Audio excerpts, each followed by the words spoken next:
Welcome back to Bria's Universe, guys. And as you can already guess, today we're doing another episode of Sips and Tips with Pops. Can I actually sit now? Today, welcome back. First of all, welcome back. Thank you. Viewers loved what you had to say last time, and so they requested you to come back again. Now I'm the daughter of. Yes. They love that? Yeah. I think that was the part that got them. But how are you doing today? I'm good. I'm giving thanks. I'm on top soil, so what more can I ask for? And I'm here on the most famous show in the universe. Soon to be. My first question to you is, what is love? What is love? Oh yeah. What is love to you? What does love mean to you? What is love for you? What is love? What is love? Take a sip. Yeah, I think I'm not going to sit because now that we're on the topic of love, I have to make sure that I'm sober on this topic. But love, that's a good question. Love is unconditional, and I would always make reference to the teacher, the greatest teacher of love, which is Jesus Christ, and the example that he set, and that it's self-sacrificial. Love never dies. Love, as I said, is unconditional, meaning you have to make a lot of sacrifice, for your personal being in order to make love work. Whether it be with your intimate partner or with your family or your children or your siblings, there's always going to be a point in time where you have to make sacrifice for love. And most of the time, the sacrifice is going to be on you, the individual, and not necessarily the other person.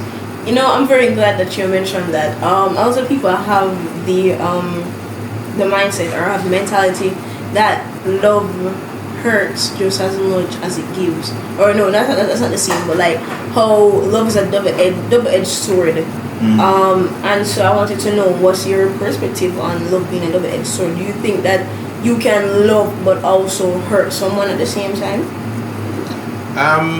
Yes. I do believe so. I do think that love can be blind sometimes. Blind in what sense? In the sense that you think your friends will say, "Oh no, man, he's ugly," but you will see a handsome young man in him. No, not necessarily, because love is much more deeper than that. Mm-hmm. The physical attraction is just one small part of love. Okay. The physical attraction of love is just making that first contact. Okay, you have a big belly. Okay, your mouth big. All right. You're skinny. But once you start talking to the person and getting to know the person, you realize, oh, this is actually a very sweet and loving person, someone that I can live with. So the physical aspect of love for me is really and truly insignificant once you pass that high and low stage. In answering the question, love is a double-edged sword. It is, because love hurts. Because oftentimes you don't necessarily, or the person doesn't necessarily love you like how you love the person. Okay, so do you think that in certain instances that is better? Because some people would say it's better to find someone that loves you more than you love them, and others say it's better to love someone more than how they love you. Do you think that there's a matter of one or the other? Do you think it has to be a mix? Do you think it has to be level? Do you guys love each other equally? It depends on the personality. It really depends on the personality. There is no set formula for love. That's what it is. For me, there's no set formula.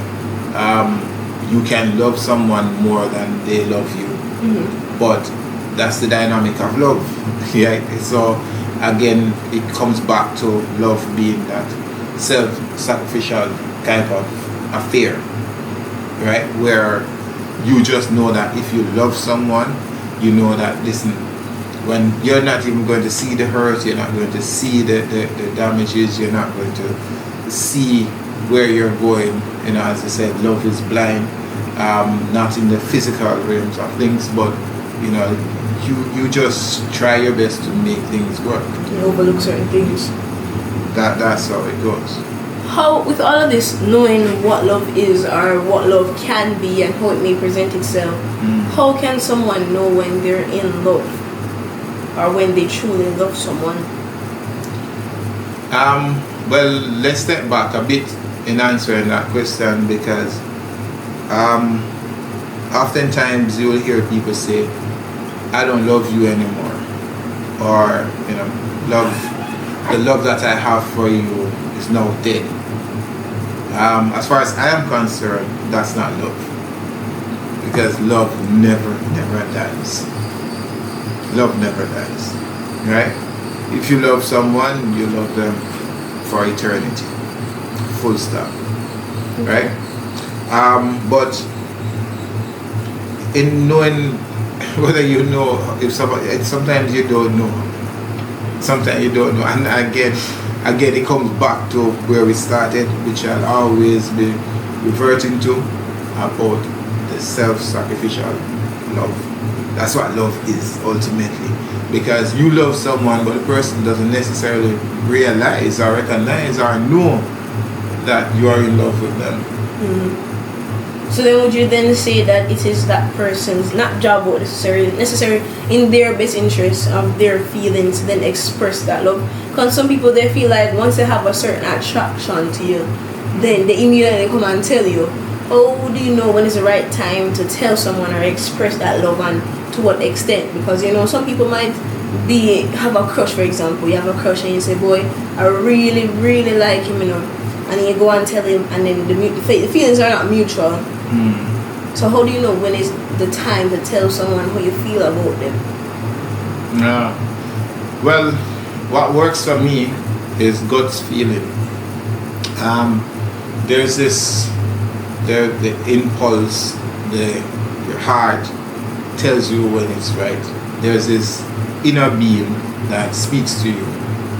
Yeah, and I think if we can silence the outside noise, which is us and the blah blah blah, we really and truly will hear the universe speaking to us through that inner being, and we will know when it is right.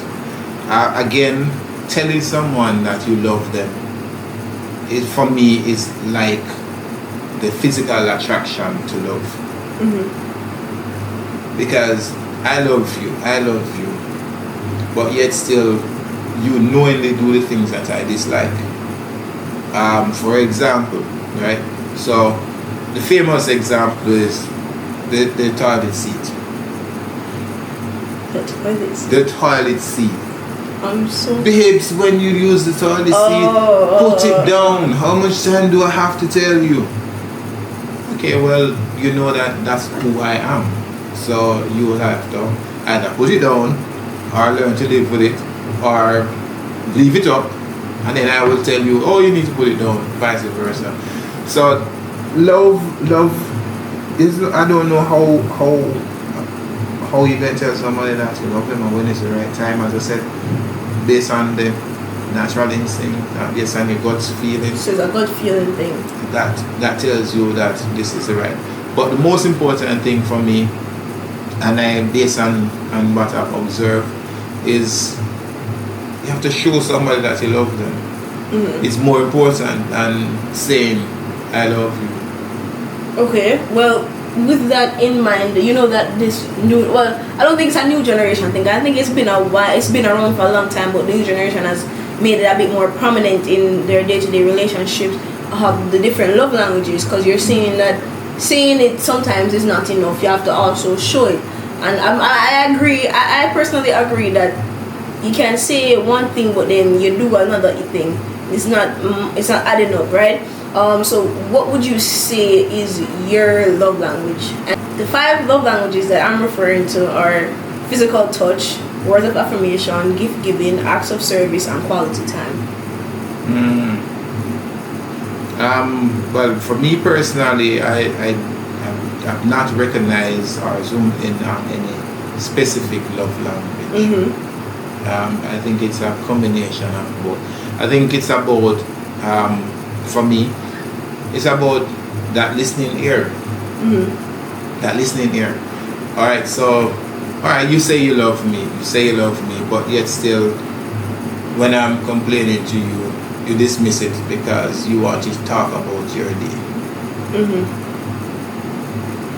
So again, I like to be touched in the head of my back of my head, but yet still when you come, you want to squeeze my nose. So I mean, is it the same touch? No, but it's not the same. It's not the touch that you It's not want. the same because what it comes down to, right, in love, is understanding your partner. What works for your partner? What is it that your partner actually is saying to you? And you do it, or you try your best to do it. Right. So I saw this in a movie once, where this man, a great man, powerful man, but he loves to dress simplicity. That's his dress. He just like to dress simple. It is given Adam semblance. Yeah, he doesn't want the holy power fandangos and suit and stuff. He just wants it simple. But then his wife said to him that, no, you are so powerful. You're so powerful, and you need to start dressing the part, and as women usually do, somehow make the man start dressing the way he does not want to. And then he became under the spotlight now of the police and stuff, and so right there and then it was discovered that he had some arrangements that were not so on par with the law, and that was that led to his demise. So coming back to where we started and what was asked is that you have to learn to understand the person you're with and do the things that that person actually wants, and not necessarily what you think is best for the person. Because what you will end up having is someone pretending to be happy because of you and what you're doing, but not necessarily happy because you're not doing what they want. Would you say that it is harder to show or express that side of love and admiration and care as a man in a relationship compared to in comparison to the societal norm of what men are supposed to be or look like in a relationship? Interesting question. Is it hard? I think it is. I think it is hard. I think it is hard for men to express themselves in society, because society, by virtue of nature, already paints a picture of what a man is supposed to be. Right. Yeah. So if a man shows love and affection to his significant other, and again we are talking about relationship when we're talking about love, because you have different kind of love right. for your parents. All relationship love we're talking about. Right. So society really and truly dictates what love is and how you should respond to love, and what you need to do. But in the true nature of love is what works for you, the couple. Is what works for you. It's not necessarily what society sees and think, right? Because if it works for you and both of you are happy, you have to shut society out, because that's another component. Right. You have to shut society out. You and I are happy, let's just continue to be happy. We don't necessarily have to adapt to what society expects us to portray as love. Right. Which means then you don't necessarily, well, according to the Bible principle, it's good to get married and settle down, but you don't need to be pressured into society, because I think, again, in answering the question, I think that it's more pressuring for a woman than a man when it comes down to love and relationship, because society sees a woman as being successful when she's married. I heard on a radio station a question being asked to men, asking the men, would you ever consider moving in with a woman? Well, before I answer that question, I just like to give a shout out to my barber, right? So I got this haircut from Imposter Waves, right? So yeah, you can hook them up. And what's the information for Imposter Wave? Which just so happens to be my daughter. So yeah, I'm sporting her hairdo, and just want to big her up for that. A young entrepreneur. Yeah, guys. Yeah, big up yourself. But back. Oh, no. Answer now. Where can they find? Where can they hook you up? A barbering business. I'm gonna put it like right here. Put my Instagram there. I'm gonna get it up and functioning in like a couple weeks, so you can book your appointments and stuff like that. I'll do home visits, or you can come by and with a whatnot, and I can fix you up and stuff like that. But yeah, your cut looks nice. So whoever did it did a very nice job. Again. Okay. See. Well, Pops, it has been a very interesting interview, and I'm very glad that you were available to come and sit and sip and give some tips out there to to the young men and to the young women and to whoever collect the message. You take a message, and if it's not your message, then you leave and you continue. But yeah, thank you very much for coming by again. It was great having you on the channel. This was Sips and Tips with Pops. Cheers to that.